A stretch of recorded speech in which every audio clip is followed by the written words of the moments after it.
Welcome to Your Path to Nonprofit Leadership, the weekly podcast that features the very best in career development in the nonprofit sector. I'm your host, Patton McDowell. In addition to podcasting, I'm a leadership coach, a best-selling author, a speaker, and a mastermind facilitator. In fact, this episode is brought to you by PMA's Mastermind Leadership Program, which is accepting applications right now for our 2023 summer and fall cohorts. We are building a wonderful national community of nonprofit leaders just like you. And if this sounds like it might be interesting, check it out. Go to our website, pattonmcdowell.com, go to the Mastermind page, and you can find out more about the program and how to apply right now. Once again, I've got a fantastic conversation to share with you in this episode. It's with Bob Pierce, who is a national leader in the higher education and university advancement space as he serves as the Vice President for Advancement at the University of Alabama.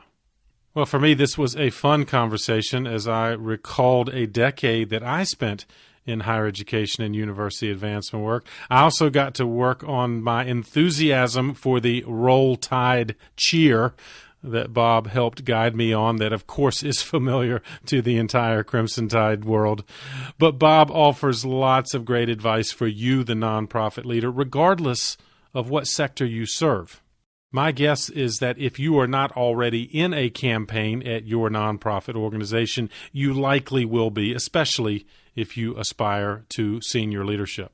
And with that in mind, Bob gets at the heart of the key questions that you likely have right now. In fact, what is the key to a successful campaign? What does the planning process look like for a successful campaign? How long does it take? How do you engage your board and other senior leaders in the successful implementation of a major fundraising effort? And how do you make sure you continue to engage your team, keeping them focused without burning them out? Well, listen into this conversation because Bob's got answers to all of those questions, which in turn have led to literally billion-dollar success for the University of Alabama. But the principles he and I discuss will help you regardless of the size and scale of your fundraising efforts. Lots of reasons to check out the show notes for this episode. It's number 207. Just go to the new podcast page at pattonmcdowell.com, and you will find all of the resources Bob and I discuss, as well as more information on him and the great work he's doing through the university advancement programs at the University of Alabama. Without further ado, please enjoy my conversation with Bob Pierce. Bob, thank you for joining me on the path. Absolutely. Glad to be here with you, Patton.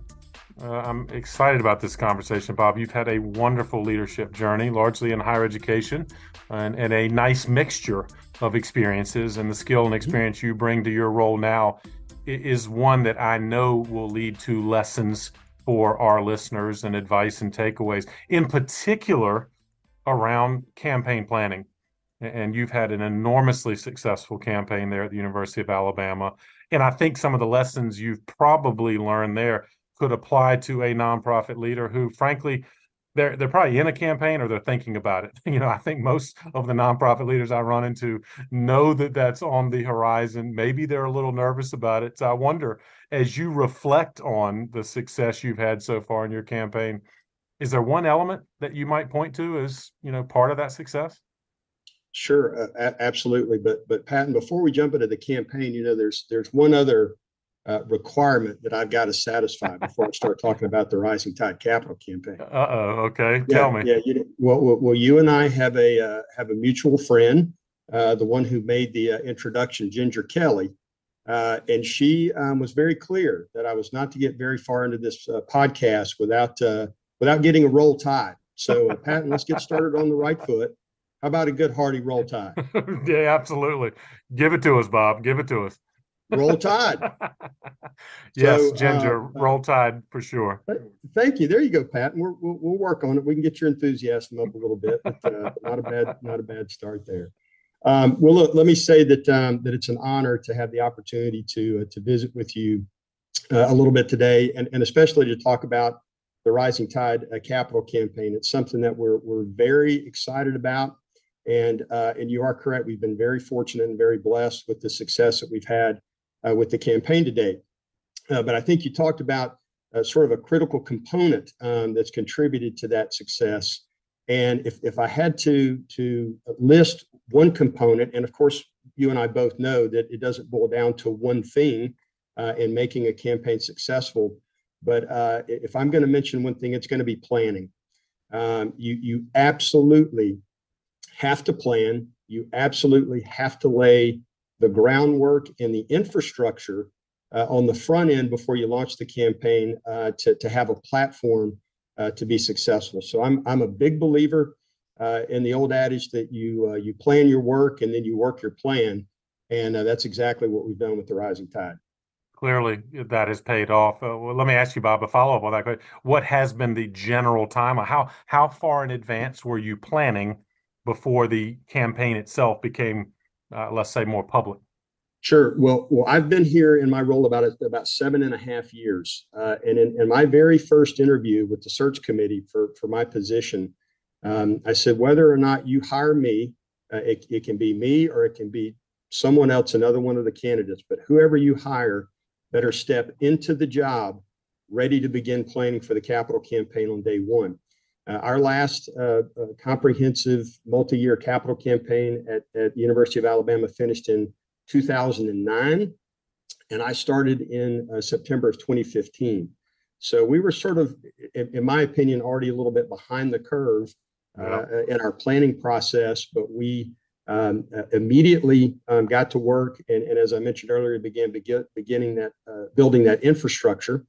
And so we started counting for the capital campaign on October the 1st of 2016. It's a 10-year, $1.5 billion capital campaign that we took public in September of 2021. And so we've been public since then.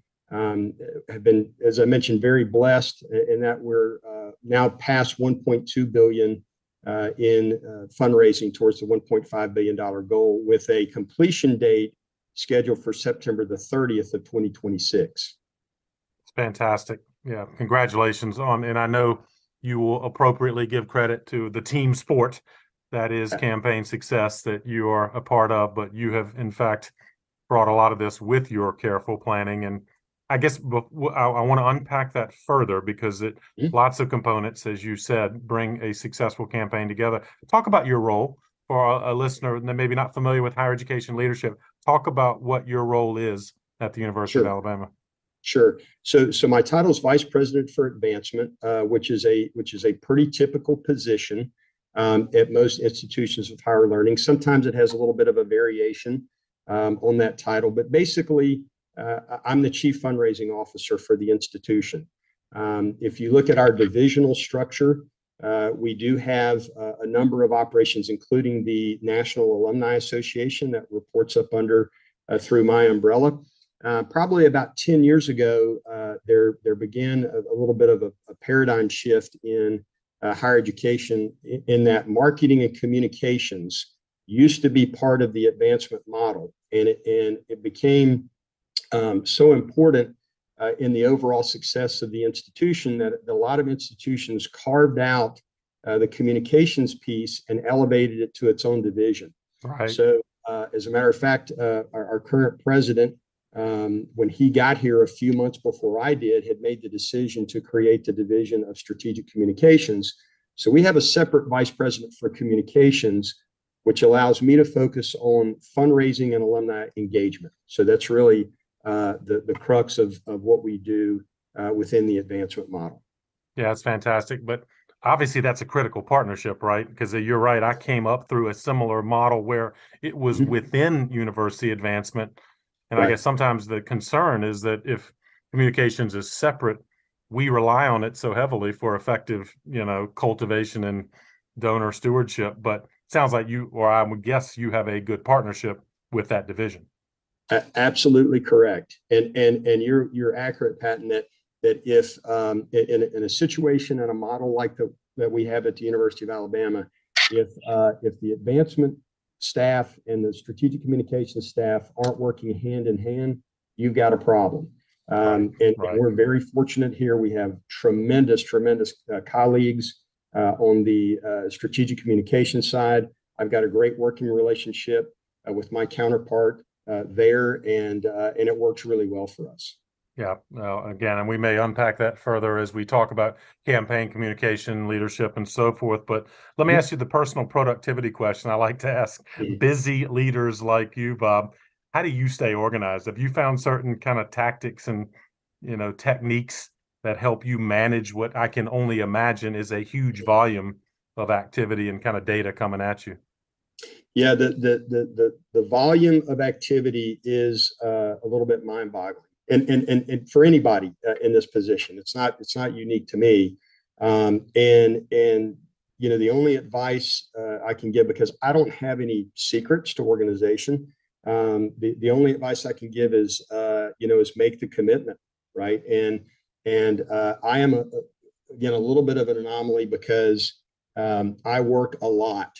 As a matter of fact, I don't advise anyone to work as much as I do, and I don't expect anyone within our advancement staff to sort of put in the amount of time and the hours that I do. It's just part of my personality. But the organization is critical because of all the things that come at you these days, right? And so you have to schedule time and you have to plan to be able to work on the strategic initiatives, like on those things that are going to make a difference. But you also have to make a priority out of getting a phone call from a donor that's got a concern that has to have a return phone call, right? You can't ignore that situation. So the time demands are off the charts. It is a little bit hard to comprehend, but I think, again, if you're going to go into a position like this, you got to go into it with your eyes wide open.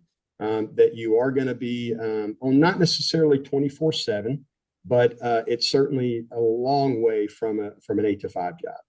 Right, Bob, do you schedule intentionally, on a daily or weekly basis, time that no meetings will occur? I mean, do you give yourself that buffer time? How do you literally manage your calendar? Because I remember from higher ed, you could be in a meeting from the time you get there to the time you leave, and with no break in between. That's exactly right. That's exactly right. Yeah, and I do absolutely do that. For the strategic work, that's more on a weekly and monthly scenario. But I do very intentionally. Now I get here at about 7:30 every morning, and I'm not going to tell you what time I leave in the evenings, but I very intentionally do not schedule anything from 8 to 9 in the morning or from 4 to 5 in the afternoon. Now, interesting. Probably 40% of the time something has to be put in there, right? Right. But in the time that it's not, it's time to work on email. If you have talked to anyone who has answered how to slay the email beast, please give me the link so I can hear that podcast, because I don't have that answer. Exactly. Yeah. But it provides time to answer email, return phone calls, deal with those things that pop up that are unexpected. And if I didn't have those hours on the front and back end purposely held, I don't know how I would fit it in. Yeah, but good advice. And again, it sounds like you are staying ahead of your calendar as opposed to completely reacting to it, which many, I think, of our colleagues in leadership, unfortunately, get kind of sucked into that. And so it makes great sense. Bob, you didn't follow, as I recall from our previous conversations, maybe the more traditional development director path to the VP or vice chancellor role, but talk about the experiences you had that led to the leadership role you're in now. Sure. Well, I actually started my career, not that it was my first job, but my career in fundraising as a development officer on the athletic side, but that was only for about a year and a half. And you are correct. The overwhelming number of my counterparts or my colleagues in VP for advancement positions came up through the development side, meaning they were major gift officers and then maybe led a team of major gift officers. I came up through the alumni relations side. I was the executive director of the Alumni Association at the University of Southern Mississippi, my undergraduate alma mater. for about 12 years, and it was an absolutely incredible experience. I loved it. It developed me in a lot of ways. And one of the things that we did during my time there is we did a fundraising initiative to raise money to restore and expand our alumni headquarters there at Southern Miss. Right. And we took it on. We did have support from our university foundation, but we really led that initiative, and it was a great success. And really, when you're talking about campaigns, the mechanics of a campaign are very, very similar. It doesn't matter if you're raising 15 million or 150 million or 1.5 billion like we are now. Many of the mechanics are similar. And so I would encourage anyone that if you have the opportunity to be a participant in a multi-year campaign or a fundraising initiative, you do it, even if it's as a volunteer. Right. Do that, because that's going to begin to show you those inner workings and help prepare you perhaps for a position later in your career. Yeah, great advice. And again, I'm glad you represent, the maybe not the most traditional path, but clearly that alumni relations and other experiences you developed have helped you manage a successful campaign, right? I mean, it's the relationship building and the community, I guess, you've been part of creating multiple communities, and clearly you found it here.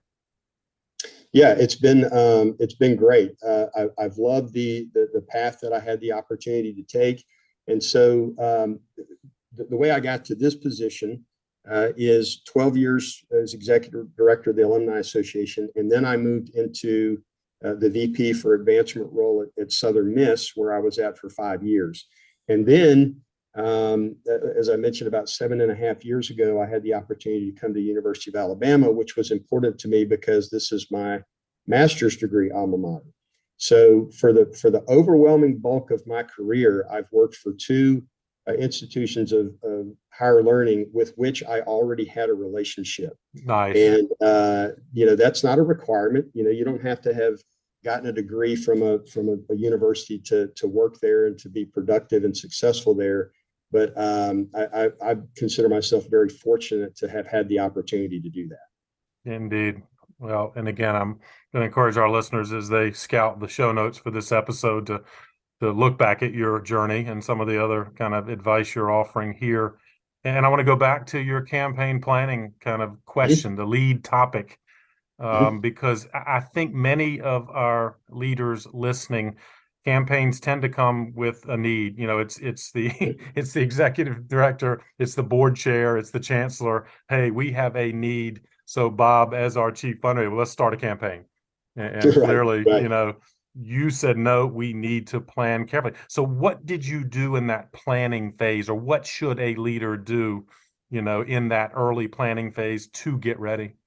Right. How much time do we have, Patton? Might need another episode for that, right? A whole nother one. Right. I mean, it is, it's incredible the things that have to be done. But let me go back to, again, ensuring that you put a plan in place. So Let me give you an example. The very first thing that I did here was to bring in a fundraising consultant to do an organizational analysis. Okay. Now, this was not the feasibility study where they're talking to donors yet. This is come in and do a full evaluation of where we are to help us develop this strategy to determine where we need to get to be able to launch the campaign and be successful at it. And I bring this up often because I thought it was rather humorous. We got the final report back, and I'm talking about I did this within months of getting here. And we got the report back, and I think there were only 64 recommendations for improvement, right? Good grief. So we had some work to do. But by doing that, we were able to strategically and intentionally approach a build up for the capital campaign. And so it spanned every area of advancement, from advancement operations to major gift fundraising to annual giving to on down the line. But it gave an organized document to be able to work from, and it was wonderful for us. It worked really, really well. Yeah, I love that. And again, it speaks to the point that campaigns, while a lot of the focus is on the external, right? The funder capability, the donor capabilities, but you looked first inside, right? To make sure we have the capacity. Because it seems, Bob, I know you see this too, that campaigns can be exhausting. And if you hadn't given thought to that, but I guess clearly you invested on the inside before the more public phase started.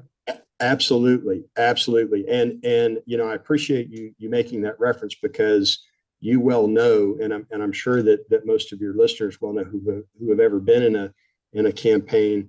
It is the epitome of the phrase "It's a marathon, not a sprint." Yeah, I mean, right. you're talking about maintaining a fundraising philosophy, a fundraising leadership, a heightened approach for 10 years.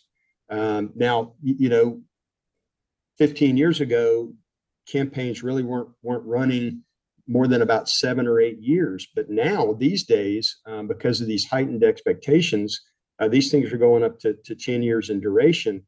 And that is a Exactly. long time to have to maintain momentum. I mean, our public phase of our campaign, the public phase will be about 5 years. And so, you have to really be committed to be able to maintain momentum for that duration of time. How do you keep your team kind of motivated and the morale up? Because you're right, you know better than anybody. It can be an exhausting effort. And Yep. fortunately for you, right, the success of the campaign, I'm guessing, drives morale. But how do you manage your team given that kind of intensity? Yeah, well, Pat, and once again, you're exactly right. The opportunity to celebrate the wins is so critical. And again, we've been very very fortunate. We have had these, whether it's a major gift or a completed initiative within the structure of the campaign, to be able to celebrate. But we're in a period right now. Every campaign has highs and lows, and where things are working better and where they're more of a challenge. And right now with this little downturn in the markets, we're feeling that a little bit. I.e., the campaign is continuing to go very, very well. Right. But when there's a downturn in the markets and your donors feel like that they don't have as much money, or their assets aren't at the level where they were a year ago, they think a little bit longer about whether or not they can make that commitment. And so that it's something that you have to pay attention to. We talk with our major gift officers about ensuring that even though you may be slowing down on the number of gifts you close, don't slow down on your activity, right? Continue to maintain those relationships, continue to engage in those visits and having those conversations, because the economy will turn around. We don't know if it's going to be in 2 weeks, 2 months, or 2 years. Right. But Right. the economy will turn around. It always has, and we need to be prepared to capitalize on that when it does. Well, you anticipated my question. I was going to ask you because a lot of our colleagues in fundraising in particular are like, all right, what do we do? Our donors are now kind of using economic conditions as a means to Mhm. stay, back off a little bit. Yeah, So you're telling your team, not to push too hard, but don't right. stop entirely. Is that right? 100%. That's exactly right. I mean, we need to continue to have those conversations. We need to be considerate of our donors, because if you get a not right now versus a no, Right. in certain situations, that's a win, right? Because that's still a viable gift conversation that could just take longer to come to fruition. And so, we must continue to have those conversations, because it's not like fundraising has shut down. It's just slowed down a little bit. And there are still plenty of alumni and supporters out there who do have the wherewithal to make significant gifts, or perhaps they make a bridge gift that's not quite as large as what we or they hope they would do Right. now, and then maybe make a larger commitment on the back end when they feel better about their assets. Yep. Well put. And again, good strategic advice for our fundraisers out there listening and other executives. And speaking of the executive leadership, Bob, and you could probably fill in the blank, our executive leaders want these campaigns. They want the funds to come in to do whatever they have in mind. But how do we get them ready? And how, in fact, did you partner, with your executive leadership, I guess deans and others, because I'm assuming that was a critical part of your success as well. Yeah, absolutely it was. And let me say this first, Patton, if there's someone listening who has never done a campaign, yet the expectation is being put on them to do a campaign, let me strongly encourage them to attend a seminar or a workshop. Yeah, good point. So Case has outstanding workshops and seminars on capital campaigns, right?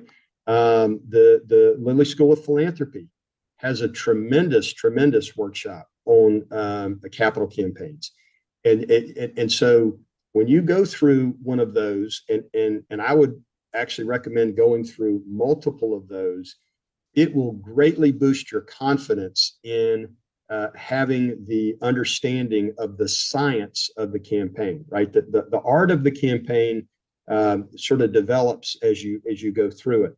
But when you understand the mechanics and you understand the science of it, it really puts you in a stronger position to be the leader of that campaign and to be successful with it.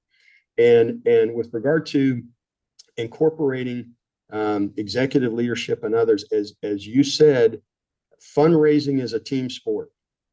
That there is no one who has been truly successful in fundraising all on their own. And so you have to embrace that. You have to understand that not everyone is going to operate at your level or have your same level of motivation, but you need to bring them along as best you can. And I found that one of the best ways to do that is to try to keep the lines of communication as open as possible. Right. People are going to respond to that communication in different ways, but that doesn't mean you don't put it out there, and it doesn't mean that you don't listen to them, because every situation is a little bit different. But if you're not communicating, you're not going to get that collaboration. You're not going to get that buy-in, and that's going to hamper your efforts to maximize the impact of your campaign. Well, I want to underline two great things you said there: the communication, of course, and the encouragement to go to the formal training. And I think you're also saying, right, Bob, that we need our chancellor and our president to go to those kind of sessions too, right? Because that maybe they don't fully understand the full process. Is that correct? Part of your encouragement?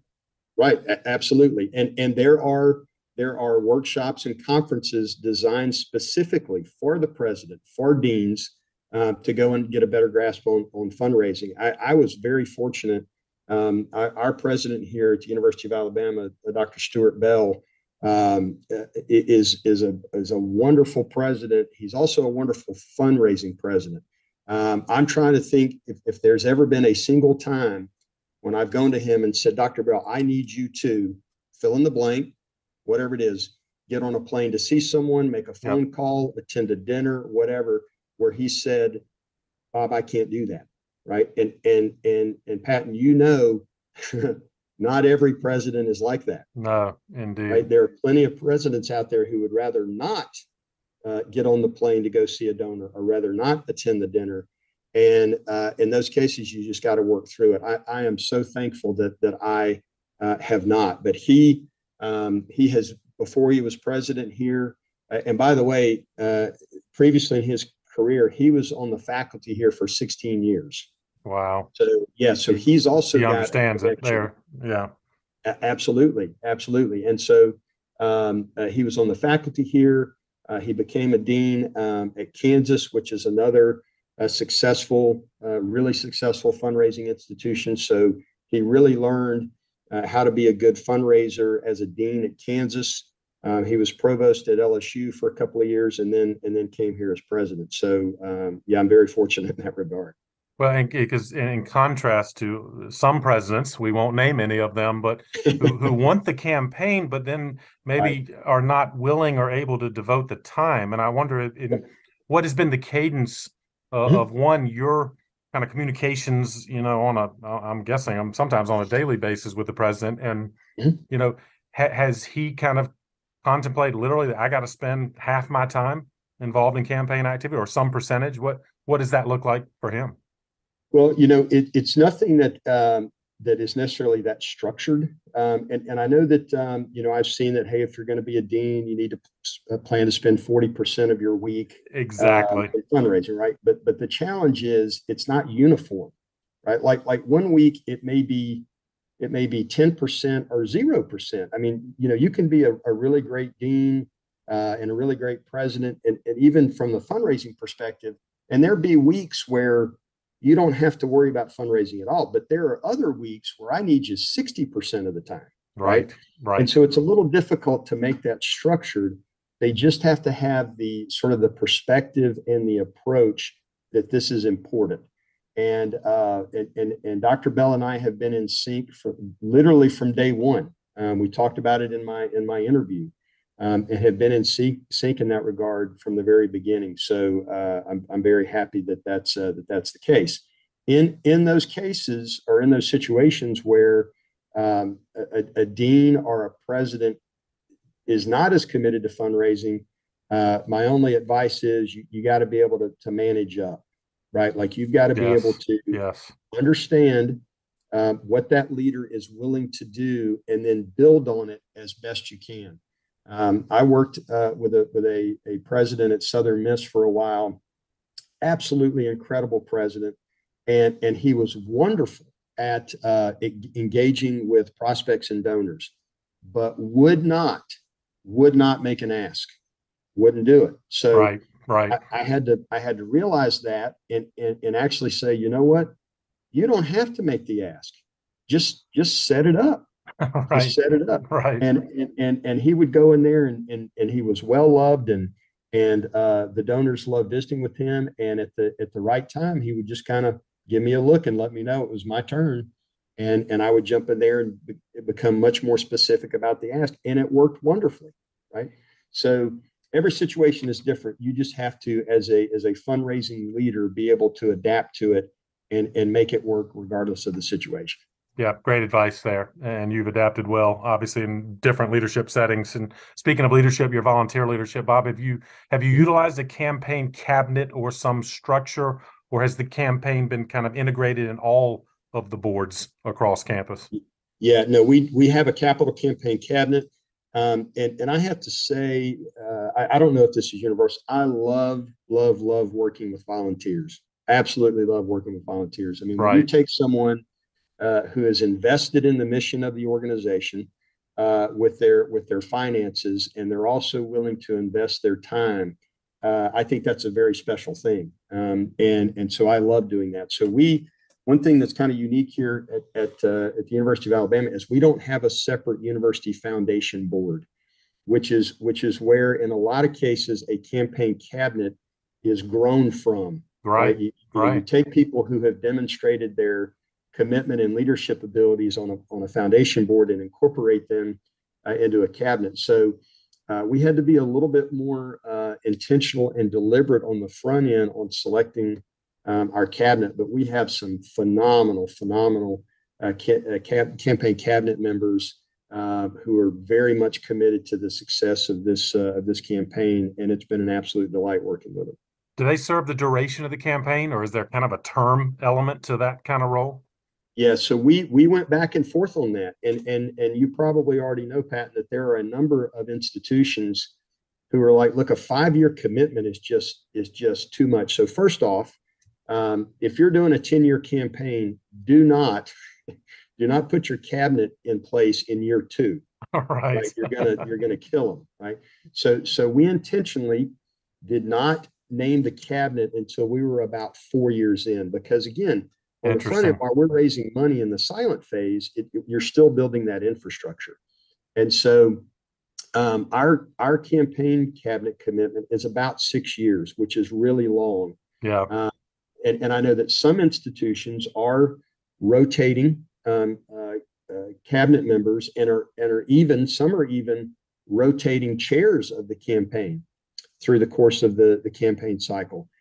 We talked about that and ultimately decided that we were going to stick with the same membership all the way through, but there are pros and cons to that approach. Yeah, but that's great to know. And I appreciate you sharing kind of your strategy there. And you're right. I would just think it's difficult to ask any volunteer to get into decade-long service, even Right. if they ultimately serve that long. It'd Right. be hard to go into it that way. And but speaking of terms of service, Uh-huh. a lot of our friends in higher ed, Bob, are struggling, frankly, with turnover issues, Right. particularly in the fundraising frontline roles. And Mhm. have you seen evidence of that, or has the campaign in some ways helped kind of keep your team together, or what has been your approach to kind of retaining the talented team you've built? Sure, sure. Well, yeah, absolutely. We're feeling it. If there's an organization out there that's not feeling a heightened level of turnover, I'd love to hear from them because I'd love to know what the secret is because I think this is something that's universal. But when I talk with other fundraising leaders, both in higher ed and in the nonprofit sector, we're all dealing with it. It's a challenge. What I can't figure out is where they're all going, right? I mean, are we Right, all just right. sort of playing musical chairs, Yeah, or what's happening? Because not only are you having the turnover, getting the pools of qualified applicants is more of a challenge. Not that you can't ultimately wind up with a really great hire, but it's taking longer, and it's just one more thing that we have to make a priority. So it's absolutely happening. One of the things that we did here with our Department of Human Resources is we actually created a career ladder for our development officers or major gift officers. Now, we've nice. not yet been able to expand it across the division, but as you and I both know, one of the biggest hits you can take during a capital campaign is to lose a major gift officer, right? Right. Because they're the ones with the relationships, and when you've got to not only take the time to fill the position, but then bring the new major gift officer in and get them introduced to everyone, that takes a lot of time. So this career ladder that we've got basically allows every 2 to 3 years for a major gift officer to be promoted without having to leave the position. And Nice. so Yep. basically what it is, and it's a process, it's not something that's automatic, and you've got to hit certain metrics and you've got to hit certain scores on your performance evaluations and those type things, but you can be promoted with a title increase and a salary bump doing the same job just at a higher level. And we've only had it around for about 2 years. We think it's having a positive impact, but we will really know more as we get a little bit further into the campaign. But that should offset what you described, right? The musical chairs when like I've Yep. hit a ceiling in my college, so I jump across campus Yep. because I can get a bump, Yep. somewhere else. Is that what you're trying to address? That's exactly right. That's exactly right. And we actually just very recently had a situation where a position opened in one college, and there was a gentleman who's on the fundraising staff of another college across campus, and he toyed with the idea of making the move, but then realized, like, really took it this what we call the career progression plan, the career ladder. Is like, wait a minute, I don't have to leave to be able to advance my career. And we're like, okay, great, stay there and keep doing what you're doing. And so that worked out really well in that particular instance. Yeah, love that concept. And again, I think a lot of our colleagues in higher ed and frankly in other nonprofit sectors need to think about that because I hear it all Mhm. the time from the individual fundraisers or kind of emerging professionals, right? They're like, hey, I love my job, but Yep. I've hit a ceiling and there Yep. appears to be nowhere else to go. Right. And it can be tough because unlike a huge corporation where you've got lots of people doing the same job, even at very, very high levels, as you know, at a institution of higher learning, and even at nonprofits, there's sort of this inverted funnel where the higher up you get, the fewer number of people they are doing any particular job, right? There's only one vice president for advancement. We have only one associate vice president for development. And Right. so, to be able to provide this opportunity to advance your career without having to move, we think is a pretty positive development. Yeah, I'm impressed. And it leads to another question. As someone listening now who's like, wow, that sounds like a good place to work. So if I wanted to work at the University of Alabama, but or advance there, Bob, what are some of the things you're looking for? I mean, in addition to the requisite, skill and experience of the job description, are there key questions you ask in an interview or things you're looking for when you're evaluating talent? Well, for me, and again, this may be a little bit more of a personality trait, but because to be successful as a fundraiser, you've got to be able to engage with people, right? I mean, you can't as a major gift officer. Now, there are other jobs that you can be really, really great at within the advancement umbrella, where you don't have to be on and be able to build those personal relationships. But in a major gift officer job, you do. One of the things beyond that we look for is the willingness to take a systematic, strategic approach. And I think that there are frankly a lot of people in development in major gift fundraising who just want to fly by the seat of their pants, right? Just let me go and talk with people and see what develops. Yeah, good point. Yeah, that's just not our approach. We believe that, as I mentioned earlier, there's a science and art to fundraising, and you've got to be able to embrace the science part. You've got to be able to put plans in place for your prospects and donors, and then be able to work through those to advance a conversation. Doesn't mean that you're going to get a gift every time, but that's the approach that we're going to take. So if I don't see that someone's willing to sort of do the behind the scenes work to help ensure success, then I'm a little bit less likely to want to put them in the saddle and say, go out there and start raising money for the University of Alabama. Yeah, it makes perfect sense, and a good illustration for someone who wants to advance to think about how they would articulate or illustrate some of those characteristics or their experience. And Bob, you strike me as someone who has been very focused on professional development for yourself and for your team and kind of lifelong learning. And let me ask you that. I mean, what do you look for? Do you want your team members to design professional development plans, and how do you encourage and or push that forward? Yeah, so we don't go to the formality of actually having something on paper like here's your professional development plan, but we actually, since I got here, we now have an individual who is an onboarding and professional development coordinator. Okay, so first off, when someone comes in here, again, specifically talking about major gift officers, but other positions as well, we have a 2-week onboarding session where we go through and try to cover every aspect that we can think of being a part of the team at the University of Alabama. And I'm talking about stuff like making sure that the individuals who are going out there and talking to prospective donors about endowments know how endowments work, right? Because as you well know, endowments can be a little bit complex. And right. It's not enough just to say, give us some money and we invest it and it generates a scholarship. So we do that on the front end to try to prepare them not only for success in the role, but to acclimate into the culture and into the team as quickly as possible. And then future professional development really is going to depend on what we believe is going to help the individual, or what the individual believes is going to help themselves. And so, again, whether it's through CASE, the Lilly School of Philanthropy, Academic Impressions is really coming on strong in this area with providing opportunities for professional development. EAB, we've brought in speakers from EAB who are more of a research-based organization. Right. So yeah, we really try to ensure that people understand it's not like you just get in the job and you're like, okay, I know it now.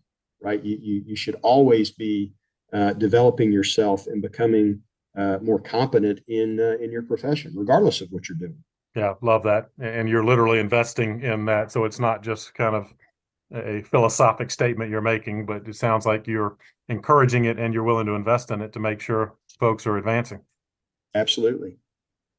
Let me ask you, this is a tug of war I hear from a lot of our friends, and maybe more on the front line, that the understandable focus, I guess, on short-term metrics, but then the resistance or the behind the scenes comment I hear from them is like, my boss doesn't understand the long-term relationship game that I'm playing, and yet there are pressures. How do you balance that, Bob? Because I guess you have to have short-term metrics to measure, Right. but how do you acknowledge, though, and sometimes it does take longer for, the ultimate gift to arrive? Of course. And so, yes, and you've probably already picked up on this with some of my other comments.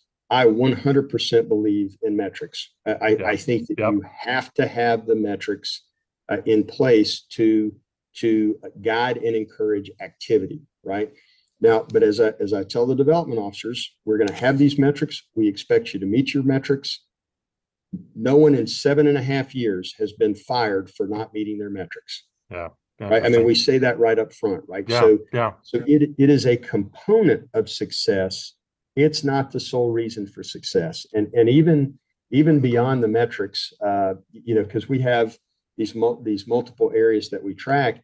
I tell major gift officers, and I believe it with every fiber of my being, the number one metric that you need to be focused on is visits.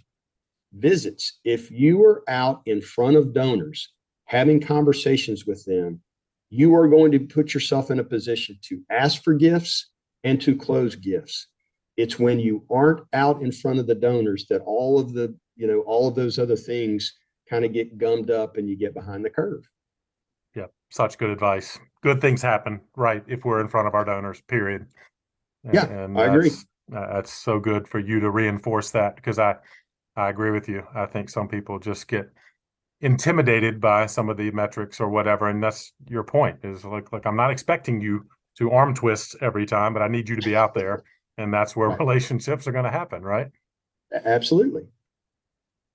Bob, this has been fantastic. Lots of great advice. And of course, as the episode is highlighted, campaign planning, but you have taken it to a whole nother level of just professional development, and certainly something that can benefit our listeners.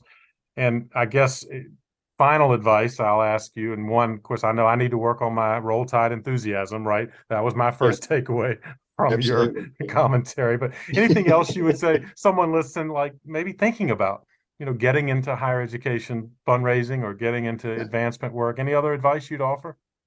Well, I highly encourage it. And I alluded to this earlier, and I'm not trying to sort of be flippant about it or insincere, but I believe that I am blessed to be able to do the work that I do. Now, are there other professions where I could go out there and be better compensated?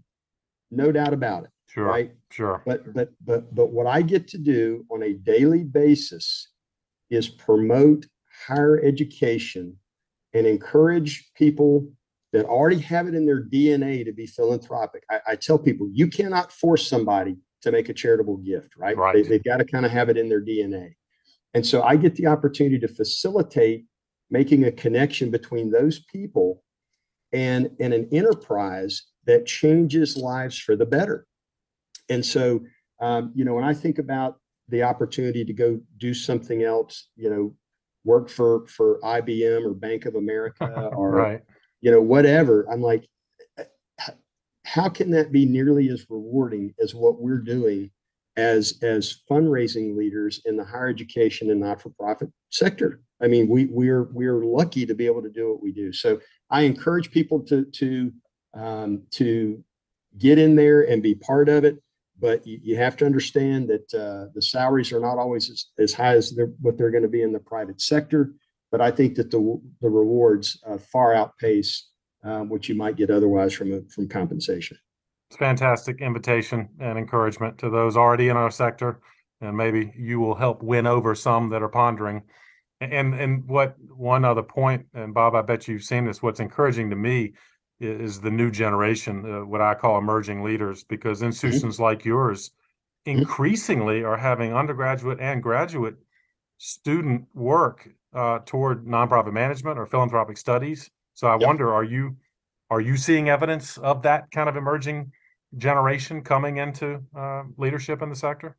Yeah, well, I think that this generation wants to make an impact, right? And It may be in different ways. There may be different approaches, but I absolutely believe that's the case. And that makes things like, whether it's a degree course or something like what we've got in the Lilly School of Philanthropy, and I'm not getting a commission from them or anything. No, I really believe in what they're doing. I mean, I love what they're yes. doing up there in Indianapolis, and so it provides that structure to help these people who want to make a difference sort of focus their energies, focus their drive, and create a path forward. Yeah, well, you and I share that enthusiasm for that generation and the work of organizations like Lilly, who are helping build that generation of leadership that we all will benefit at our institution. So yeah, for all this, Bob, I'm grateful. Lots of good takeaways. As you know, this is coming. Maybe a parting gift is a book. We've had a wonderful list of recommended works. I wonder, is there a book that's been meaningful to you that you would recommend to our listeners? Well, probably for 30 yes, the only book that I've ever recommended is The Leadership Challenge. Wow. By Posner and Kuznets. And the reason is that, there are more leadership books out there than you could ever read in a lifetime. But what I love about this book is it's research-based. These two authors were professors and actually did research on the front end to put this together and develop the 5 leadership principles. And I found that it has been very helpful for me, and would absolutely recommend if someone has the time to invest in reading The Leadership Challenge. Yeah, fantastic recommendation, Bob. Delighted to lift it up as part of the show notes for this episode, and of course on our ongoing list for those that are listening that are lifelong learners. That's one they need to add to their list for sure. Well, Bob, again, thank you. Where can people find out more about you and the great work you're doing? Well, I don't know that they need to find out much more about me, but as far as the great work that we're doing, you can go to risingtide.ua.edu. That's our campaign website. Our advancement website is giving.ua.edu. And yeah, I would encourage folks to check it out. My contact information is easily found. And, if anyone is ever interested in talking about campaigns or can use a pointer or whatever, I'm happy to do that. As I think you can tell, I love capital campaigns. I love what we do. I think we're making a difference in our world, and would be happy to offer whatever assistance I could to anyone who's either contemplating or in the middle of conducting a campaign. Bob, it's very generous. Thank you again for this and all the information and for joining me on the path. Absolutely, Pat. And really, there's only one way to close out. I can't imagine what that is, but I'll let you do it. Roll Tide. Indeed. Roll Tide. Thank you again, Bob, for joining me. Well, I hope you enjoyed this conversation with Bob as much as I did and came away with some practical ideas that can guide your leadership journey, especially as you contemplate the management of a future capital or comprehensive campaign. Don't forget about the show notes for this episode. It's number 207. Just go to our website, pattonmcdowell.com, and to the podcast page. And the show notes will allow you to find out much more about Bob, how to connect with him, how to learn more about the great work he's doing at the University of Alabama, and, of course, connect through links to resources he and I discuss, including a great book recommendation. As always, I would appreciate it if you would share this episode with just one other person on the path. And if you haven't already, you can subscribe to this podcast. Just go to the podcast page at pattonmcdowell.com. You will see the follow button, and if you click that, you will not miss out on any of our weekly episodes. They come out every Thursday. And, of course, if you like this episode, click on that episodes button that you see at the top of the page, and you can scroll through thumbnails of some of our most popular episodes or search by topic or guest name. Thanks for all you're doing for the nonprofit sector right now, and keep up the good work for causes that are most meaningful to you. I'll keep bringing you content that can help you do it even better. Have a great week. I'll see you next time on The Path.